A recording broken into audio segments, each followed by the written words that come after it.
The first thing to remember is that just as a seed cannot grow without soil and water to nourish it, your anxiety cannot grow without you feeding it.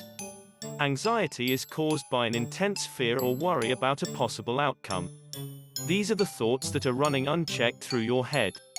The only way to control your anxiety is by controlling your thoughts.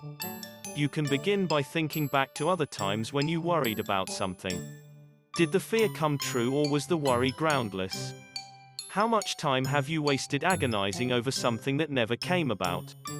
It's okay to have a little anxiety, everyone does. It's when the worry begins to control your life that it has become a serious problem. Worry has never solved anything. Because worry is a form of fear and intense fear can paralyze us, anxiety can actually make us fear making a decision and prevents us from solving the problem. Instead, we just keep running the same negative possible outcome over and over through our heads. Our fear actually creates additional fear. If there is something wrong, then you need to focus on fixing it instead of worrying about it. If it can't be fixed, then worrying about what might happen tomorrow accomplishes nothing except spoiling today. Worry on its own has never fixed anything. Anxiety can become a vicious cycle that feeds itself.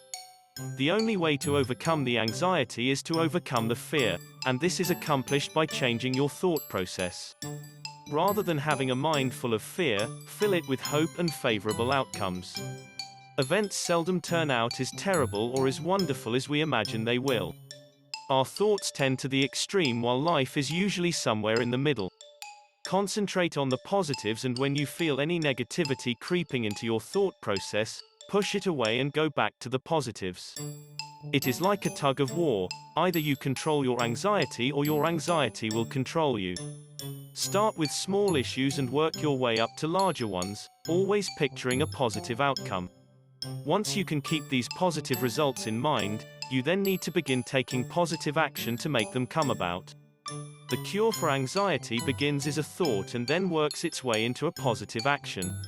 If you are carrying around a lot of worries, you need to either let some of them go or get yourself bigger shoulders. Cheer up, I got soup in my fly.